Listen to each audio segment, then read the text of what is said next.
सबसे पहले work on your thoughts, number 2 work on your ideology, number 3 work on your habits, number 4 believe in your self and number 5 improve your knowledge. ये 5 चीजें आपकी growth के लिए बहुत ही essential हैं।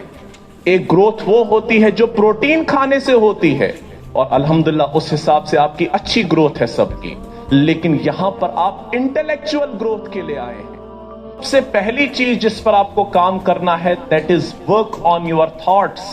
आप अपने सोच पर, आप अपनी थॉट्स पर काम करना शुरू कर दो। दुनिया के अंदर जितने भी बड़े बड़े लोग, जितने भी बड़े बड़े फिलोसोफर्स, आप आइंस्टाइन देखिए, आप अल्लामा इकबाल देखिए, आप एडिसन देखिए, जितने भी बड़े बड़े साइंटिस्ट और जितने भी बड़े बड़े लोग आए, तो उनके अंदर एक खास चीज आप ये देखेंगे कि उनने अपने थॉट्स पर काम किया होता है। उनके थॉट्स बड़े जबरदस्त और मजबूत होते हैं, जिसकी वजह से जो बात वो कहते हैं वो कोट बन जाता है, जो चीज वो लिखते हैं वो रेफरेंस बन जाता है। वो इसलिए क्योंकि उन्होंने अपने थॉट्स पर काम किया होता है। Number 2 work on your ideology. अपनी आइडियोलॉजी पर आप काम कीजिए। आपकी कोई आइडियोलॉजी होनी चाहिए, आपका कोई नजरिया होना चाहिए, आपका कोई विजन होना चाहिए।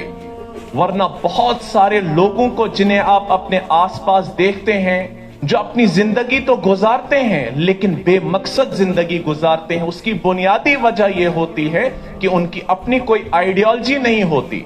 आइडियोलॉजी डेवलप कैसे होती है? जब इंसान बहुत कुछ पढ़ता है, बड़े बड़े लोगों को पढ़ता है, बड़े बड़े फलसफों को पढ़ता है, बहुत अच्छी अच्छी किताबें पढ़ता, उसके बाद इंसान के अंदर उसकी आइडियोलॉजी डेवलप होती है। इंसान ये देख पाता है सही क्या है और गलत क्या है, खरा क्या है और खोटा क्या है। ये इंसान सिर्फ तब सीख पाता है जब इंसान अपनी आइडियोलॉजी पर काम करे। तो ये सवाल पूछा जाए कि आपके लिए जिंदगी क्या है? जिस भी इंसान ने जिंदगी का जैसा मतलब समझा, उसी क्वालिटी की लाइफ वो गुजारता है। आप अगर किसी इंसान को बेमकसद जिंदगी गुजारते देखते हैं, उसकी बुनियादी वजह यह होती है कि उसने जिंदगी को वैसा ही समझा होता है। कुछ लोगों के लिए जिंदगी यह है कि हम एंजॉय करें, और वो एंजॉय करते करते ही मर जाते हैं और उनका नाम लेने वाला पीछे कोई नहीं रहता। तो इसलिए दूसरा काम जो आपने करना है कि वर्क ऑन योर आइडियोलॉजी। अपनी आइडियोलॉजी पर बेटा आप काम करें। और तीसरी इंपॉर्टेंट चीज, work on your habits. APJ Abdul Kalam का नाम आपने सुना होगा। ये फॉर्मर प्रेसिडेंट रहे हैं इंडिया के, और जिन्हें मिसाइल मैन ऑफ इंडिया कहा जाता है। तो आपको उनके बारे में अगर उनकी बायोग्राफी आप पढ़ेंगी, ये वो इंसान है जो अपना सफर चाय बेचने से करता है। उसके बाद लोगों के घरों में, उसके बाद वो पेपर देने जाते हैं, लोगों के घरों में पेपर पहुंचाते हैं। तो एक बार अपने लेक्चर के दौरान ये कहते हैं कि एक इंसान अपने फ्यूचर को नहीं बदल सकता, लेकिन अपनी हैबिट्स को बदल सकता है, और उसकी हैबिट्स ही जो है फिर उसके फ्यूचर को बदल देती है। इंसान अनइंटेंशनली बहुत सारी हैबिट्स को एक्वायर करता है, लेकिन उसके बाद वही हैबिट्स जो होती हैं इंटेंशनली उसके फ्यूचर को बदल देती। इसलिए हर हैबिट जो आप एक्वायर करते हैं, हर वो हैबिट जो आपको लग जाती है, सोच समझकर किसी हैबिट को आप एडॉप्ट कीजिए, क्योंकि वही हैबिट जो है आपके फ्यूचर को कल डिटरमाइन करेगी। अच्छी हैबिट्स अच्छा फ्यूचर, बुरी हैबिट्स बुरा फ्यूचर, इसमें कोई शक नहीं है। तो उसके बाद चौथी इंपॉर्टेंट चीज जिस पर आपको काम करना है, दैट इज योर बिलीव। आपको खुद पर कितना भरोसा है। इसी बिलीव का दूसरा, सेल्फ बिलीव का दूसरा नाम कॉन्फिडेंस है। आपने अपने आप को क्या समझा? क्योंकि वो जो कहा है किसी ने, खुद शिनासी क्या है? खुदा शिनासी। हमने आज तक अपने आप को अभी एक्सप्लोर नहीं किया है, हमने अभी तक अपने आप को समझा नहीं है। इसलिए बेहतर है कि हम अपने आप को समझे, तब जाकर आपको अपने आप पे भरोसा आएगा, तब जाकर आपको अपने आप बारे में पता चलेगा कि अल्लाह ताला ने आपके अंदर कितनी ज्यादा सलाहियतें रखी हैं। اللہ تعالیٰ نے اس انسان کو خوبیوں کا خزانہ بنایا ہے، لیکن یہ آپ کی ذمہ داری ہے کہ آپ ان خوبیوں کو کتنا نکھارتے ہیں، آپ ان خوبیوں کو کتنا سنوارتے ہیں، آپ ان خوبیوں کو کتنا ایکسپلور کر کے باہر نکالتے ہیں. It is up to you. اور انسان کی زندگی کا سب سے مشکل کام یہ ہوتا ہے کہ وہ انسان اپنے آپ کو ڈسکور کرے. اور دنیا میں جن بھی لوگوں نے بہت بڑے کارنامے کیے، چاہے لٹریچر کے میدان میں، چاہے سائنس اینڈ ٹیکنالوجی کے میدان میں، یا کسی بھی میدان میں لوگوں نے جو بڑے بڑے کام کیے، اس بڑے کام کرنے کے پیچھے سب سے بڑی وجہ یہ ہے کہ سیلف بلیف، اپنے آپ پر اعتماد، سیلف کانفیڈنس، یہ امپورٹنٹ فیکٹر ہے جو آپ کی گروتھ کو انکریز کرے گا، آپ کے انٹلیکچوئل ڈیکے کو بچائے گا. اور یاد رکھنا ہے، دنیا کے اندر جن بھی لوگوں نے جو بھی ریولوشن کریٹ کیے، وہ میجورٹی نے نہیں کیے، وہ ایک مائنیوٹ مائنورٹی نے سٹارٹ کیا اور پوری میجورٹی کو ان کے اندر انکلوڈ پھر کرا دیا.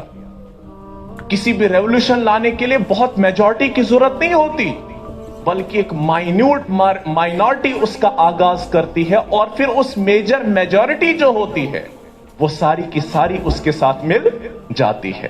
اس کی سب سے بیسٹ ایگزامپل آرنولڈ ٹائم بھی کہتے ہیں، جو دنیا کے بہت بڑے ہسٹورینز میں جن کا نام لکھا جاتا ہے، وہ کہتے ہیں آپ صلی اللہ علیہ وسلم کے بارے میں، وہ کہتے ہیں کہ دنیا کے اندر جتنے بھی انقلاب آئے، دنیا کے اندر جتنے بھی ریولوشنز آئے، ان ریولوشنز پر انہوں نے لکھا ہے اور کہتے ہیں کہ مجھے آسانی سے سمجھ آ گئی کہ یہ ریولوشن کیوں آیا اور کیسے آیا. لیکن جب وہ کہتے ہیں کہ جب میں اس ریولوشن کی بات کرتا ہوں کہ جو ریولوشن محمد صلی اللہ علیہ وسلم لائے، یہ اتنا زبردست ریولوشن تھا، یہ اتنا ڈائنامک ریولوشن تھا، اس سے پہلے جتنے بھی ریولوشن آئے اس نے انسان کی زندگی کے کسی نہ کسی پہلو کو بدل دیا، انسان کی زندگی کے کسی ایک گوشے کو امپیکٹ کیا.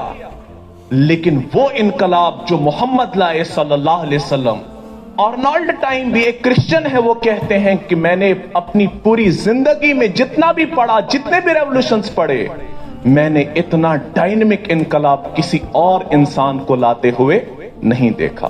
اور ساتھ میں لکھتے ہیں، کہتے ہیں کہ جس قوم کے اندر آپ صلی اللہ علیہ وسلم نے اس انقلاب کا آغاز کیا، وہ قوم دنیا کی ایک ان پڑھ قوم تھی، وہ قوم ایک جاہل قوم تھی، اتنی جاہل قوم تھی کہ جو اپنی بیٹیوں کو زندہ ہی قبر میں گاڑا کرتے تھے، اور بڑا انفیریورٹی ان کو فیل ہوتا تھا. اگر ان کے گھر میں بیٹی پیدا ہوتی، وہ پیدا ہوتے ہی اس کو مار دیتے تھے.